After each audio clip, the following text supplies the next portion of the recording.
All right, how you guys doing today? About to hop into a little oh no, we're hopping into the review. Proverbs chapter 30. This is part 2. The first things first, I just want to make sure I like that video. If you know what to do already, and if you don't, let me show you. Exit full screen, scroll just a little bit, like the video, full screen to back up. You feel me? All right, so we left off verse 10 here. Accuse not a servant unto his master, lest he curse thee, and thou be found guilty. Right? So don't accuse a servant to his master. Don't say your servant done did something bad. Don't say that to the master, because then he's gonna curse you, and you might be found guilty. Now we can check the commentary and see what this gotta mean exactly.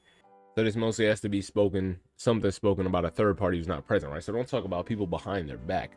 It shouldn't be done, and doing it without the knowledge of the one spoken against makes it even worse. So to do this in regards to a servant, it's even worse to do it against somebody else, right? It's wrong to do it against a servant, worse to do it against somebody else, because he can curse you. The one spoken against may rightfully speak a curse against the one who secretly maligns others. The curse may in fact come to pass if the one who maligns is found guilty of the offense, right? And verse 26, or my bad, chapter 26, verse 2, as the bird by wandering, as the swallow by flying, so the curse causeless shall not come, right? If the curse is causeless, it's not going to happen. But if it's deserved, that's another story.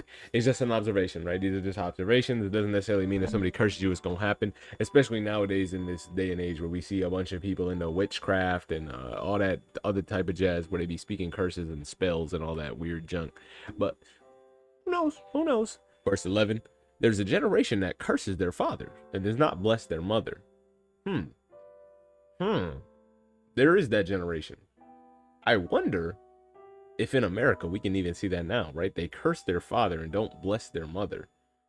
People saying, I'm strong, independent. I don't need no man. What's a father? A man. And then the people that just like, it's become a trend. People like to victimize themselves and talk about mental health this, mental health that. And in this day and age, I would say we live in the oppression Olympics. And I'm definitely guilty of this, right? Trying to make your situation sound as worse as possible to get sympathy from others. And this is where you have to stop trusting others as much. Because somebody could say, oh yeah, oh my gosh, this is really great point I love to hear that I hear a lot from Strawberry Park. They talk about, people always want to say my ex was crazy, or he was abusive, or he was emotionally this, emotionally that, right? And it's like, this is still the person you chose.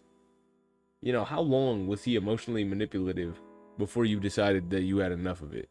How long was he physically abusive until you had enough of it? How long was he toxic before you had enough of it? Right? And you say, oh, my ex is crazy. And it's like, what does that mean? How were they crazy? What did they do? Because nobody's ever going to talk about what they did, right? Nobody's ever going to look at their ex and say, they're a good person. It just didn't work out. Very rarely do you ever hear that. If you ever, right? If you ever even hear that. But so many people, we live in the oppression Olympics. It's just, who can I make feel, how can I make myself seem like the worst person here to get the most sympathy points in this generation, right? Oh, screw my dad, he never let me go out. Screw my mom, she wanted me to clean my room and all this jazz. I don't want to clean my room, and she just yelling at me to clean my room. I don't want to do that. Little do you know, they're doing it because they love you. They're trying to build some good habits inside of you, right? And I think about this on so many times, so many bases where you got these dads. And I bet if you're around my age, you see these women, you see what they're doing, and you just think to yourself, if you're a Christian probably, what did your dad not do for you as a kid? What did he not do to where you got to end up like this? Right? And I'm not saying that in a bad way to demean them or to demean the presence of the father, but at the same time, you got to look at this like something was disconnected here. Why would your dad, first of all, it's not, and when you're a grown woman in college, right, it's different. It's obviously not your dad let you go out the house like this, but why would your dad allow you to buy clothes like this in the first place, right? Because there's a little trope of girls sneaking out wearing something they're not supposed to. Dad catches them, get back in and change, right? That's too revealing.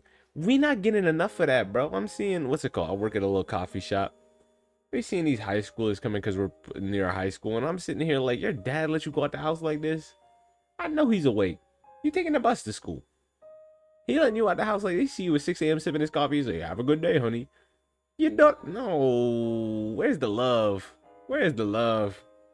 Where's the sweetie? I need you to change. This is not the way the world should see you. This is how you attract unwanted attention. Right? Muhammad Ali said it great in that interview. Everything that God made special, he made hard to get to. Diamonds are down there because they're so hard to get to because they're so precious. Why are we not treating our daughters like they're precious anymore? And if we do, why are we in the generation that curses the father and doesn't bless their mother? These people do so much for us. My dad, he prepared me in so many ways for this world. That man is a gracious man. He is a loving man. I thank God for my dad, man. I really do. And it's a shame that I live in a household where saying the words I love you is not that common, because it's just so hard to say because it wasn't really said much. You know, I never really tell my dad I love him straight up. And I think about that sometimes.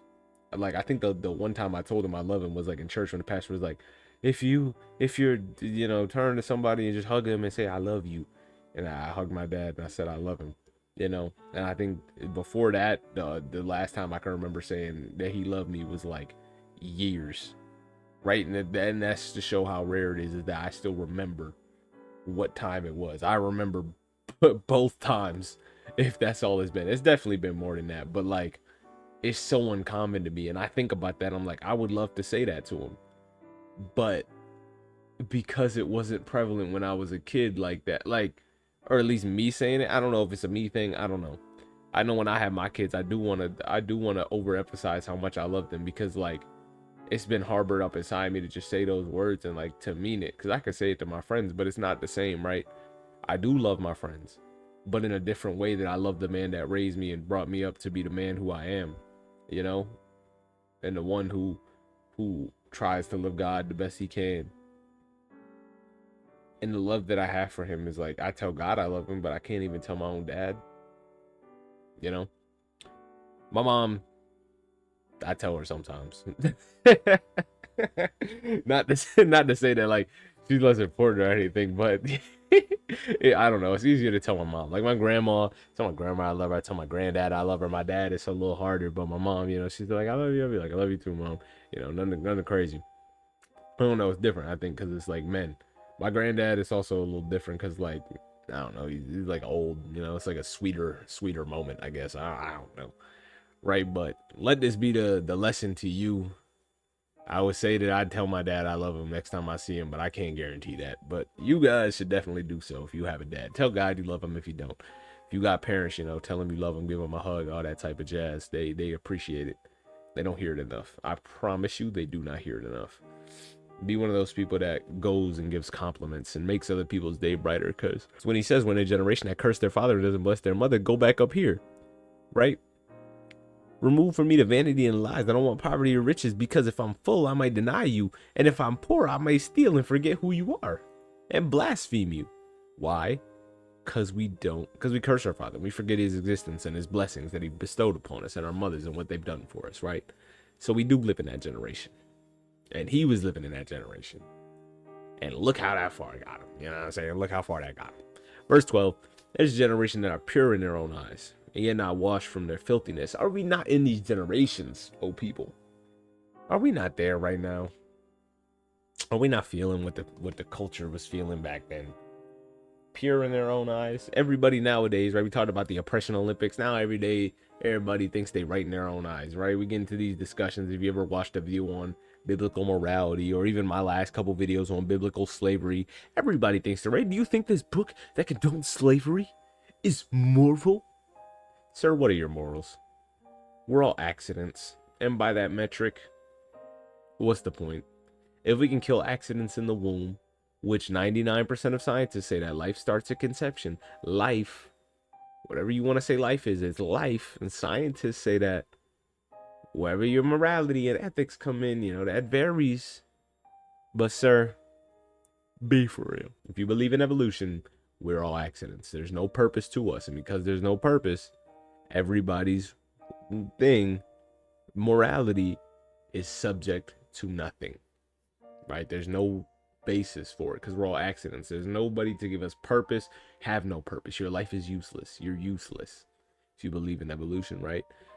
And everybody wants to be pure and honest. Well, I'm better than you because I support LGBTQ marriage and I'm better than you because I donated to the crisis in Palestine, and I'm better than you because I'm housing students from Rwanda to come study in America in my house, and I'm better than everybody. And everybody's just so pure in their own eyes that they forget to bless their father and their mother, right, and their father in heaven and all that jazz.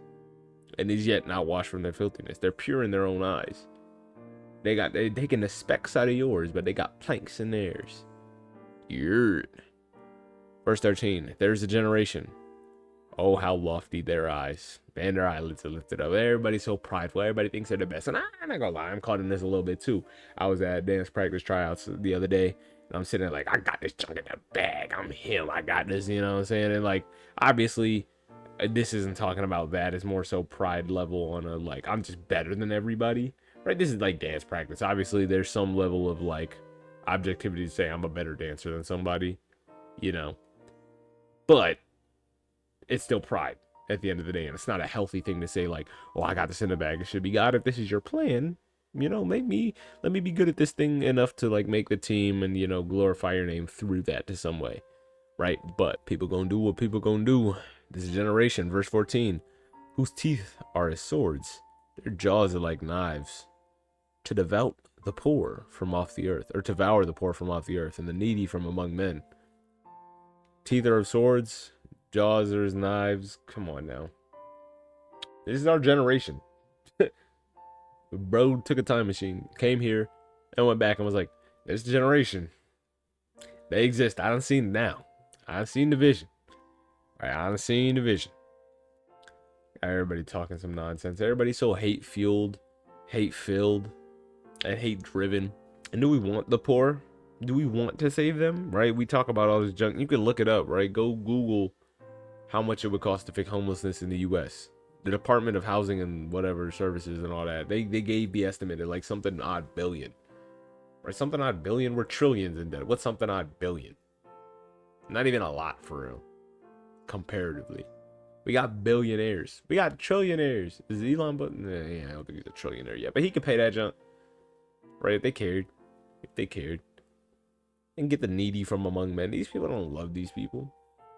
I think about this all the time. We got people donating to the World Wildlife Foundation but won't go help a homeless man. Who cares if he's gonna go buy drugs? Right? Sow the seed. Give him some money. Help him out. Who cares about a dog that's on the street, bro? It's a dog. God put us above them. I'm not saying if you're a Christian, like, you can't care for dogs. But I'm saying, like, you got real people out here struggling. What do you think Jesus would do? You think Jesus was out there feeding stray dogs? Stray cats? Maybe. But what do all his stories talk about? Him with the poor, the needy, the sick, the people that was outcast, the sinners, right? Not no dog and no cat, no hamster, no gerbil. I'm not saying them things are sinful, but I'm just saying, like, look at what you know, like, there's people out here struggling. And we could be the change. The first hospitals, the first orphanages were run by Christians or made by Christians. I'm not saying we're losing that, but like, we got people out here that can use some help. We should help. All right, that's gonna be the end of the video. Hope you guys have yourself a fantastic rest of your day. Peace.